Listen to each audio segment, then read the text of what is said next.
Hello. Hello, warriors. Chef Fitzpatrick here. This is my second lesson in the after time. I miss you guys, and I hope you're doing well. I came to a secret location here in Dunedin. We're out of the way. It's a park-like setting, and I used to walk my dog Blackjack here. There's a couple dogs and some people far away. But anyway, what I want to do right now is give you time to go get your notebooks because you will need to take notes on this, okay? All right, so.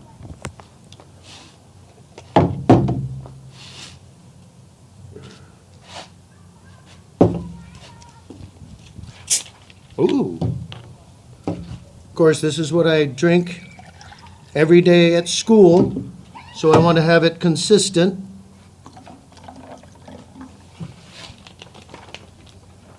Want to be consistent. Yeah. All right. So, now that you have your notebooks,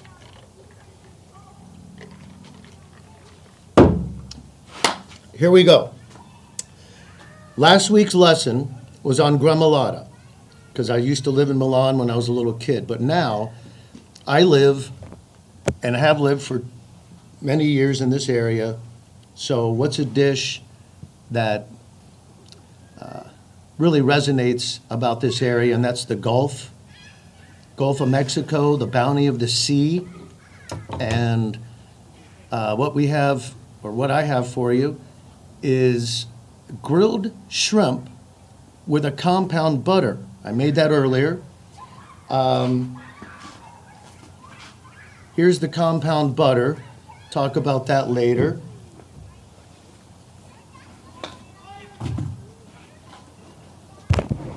Sorry about the sun. I hope this will be okay.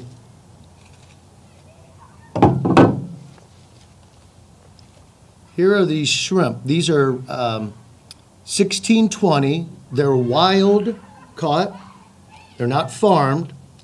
What I've done is I split them, and I will show you that, because you want to remove, after you peel them, you want to remove the digestive tract. Okay? So I'll put on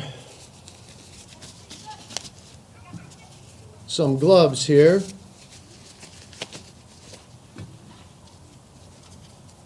You take this shrimp. I was looking for head-on shrimp today. The last time I was there, they had them, but they didn't have them today. And that would have been fantastic. So if you see the shrimp, take my paring knife. I'm going to open this up, and this one doesn't have a lot, hardly any at all. Sometimes there'll be a lot of poop in there, and you want to get rid of it.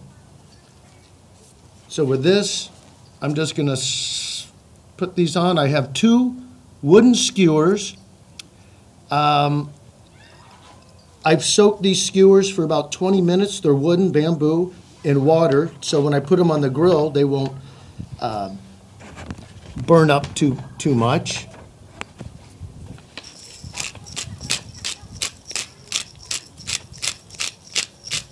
A little salt.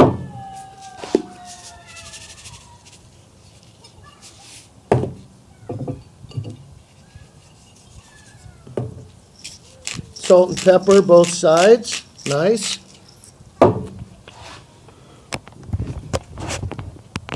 All right, so now what I want to do, we got the shrimp all ready to go. Let's put that there. So there's this grill here. It's in a park. It's cast iron, and it's adjustable. That's fantastic.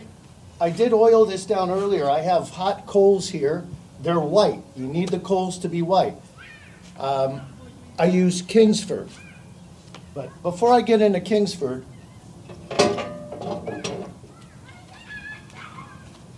you can always clean the grill. It's hot. You want to clean a hot grill before and after use. This is brand new. It's fantastic. It's a really nice grill. Sometimes if you don't have one of those, you could always take a piece of aluminum foil.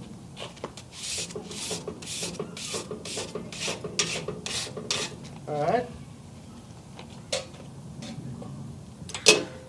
So let me get these.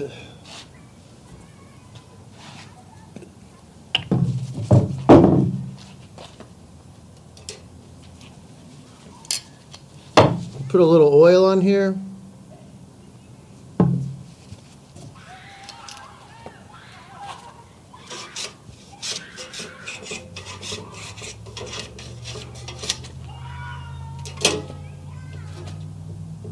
So I'm going to check and see if the temperature is right.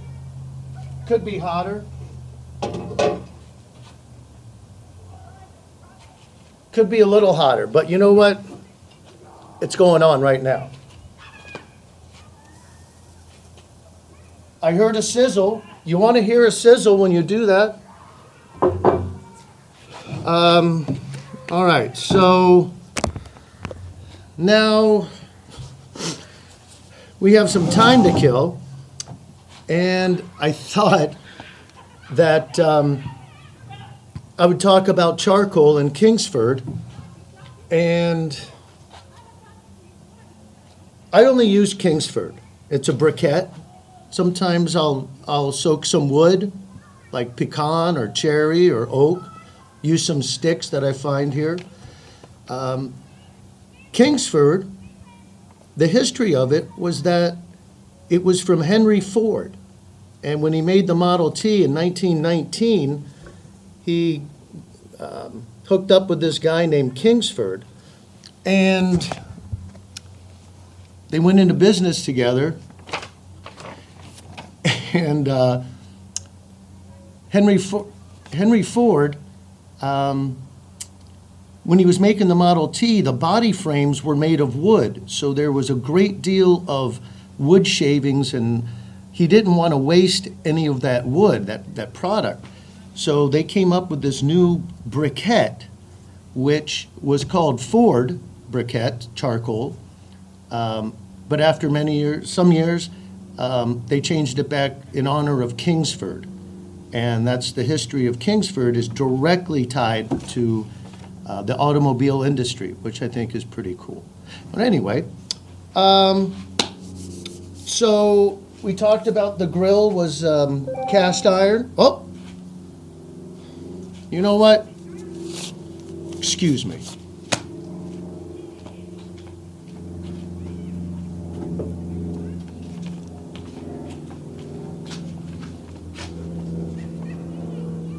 Somebody was on their cell phone while I was talking, okay?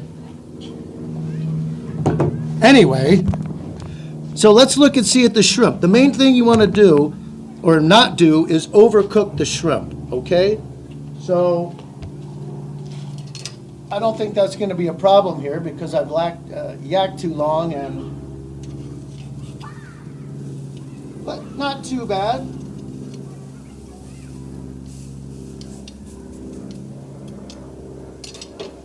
The shrimp are changing color. They're going from kind of translucent to opaque, where they're white. That shows you that the protein is coagulating and cooking. So I think what I'm going to do is talk about this compound butter. So I made this earlier.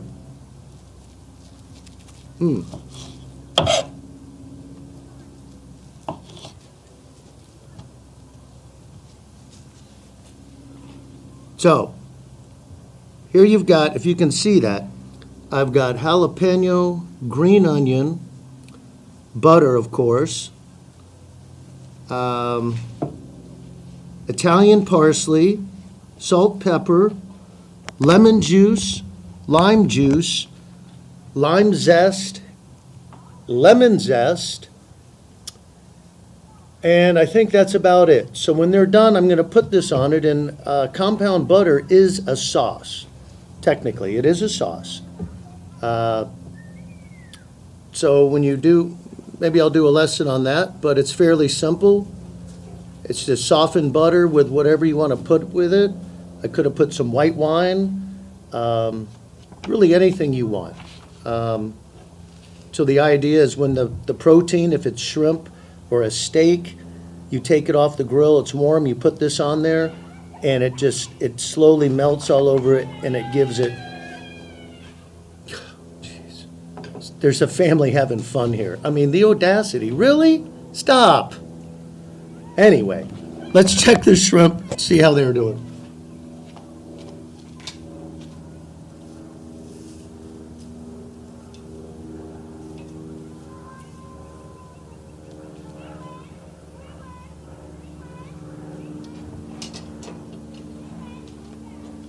Well, here's the deal. They're really large shrimp, so I'm going to pull one off, and I'm going to eat the part that is cooked, and I'm going to try it with the butter.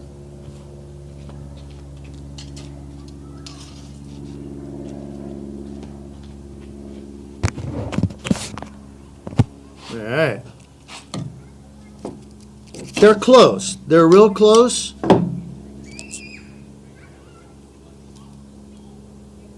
Close enough for me. I'm going to take a little butter here. I've never made this compound butter before, but I think it's going to be, should be very good. So let's take it. Let's see it.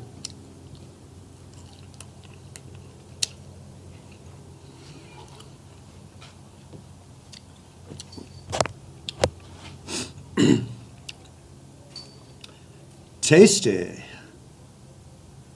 All right, that's all I got this week. I hope you guys learned something, and we'll see you next week. All right, take care. Oh yeah, how do I turn this off? What is going on?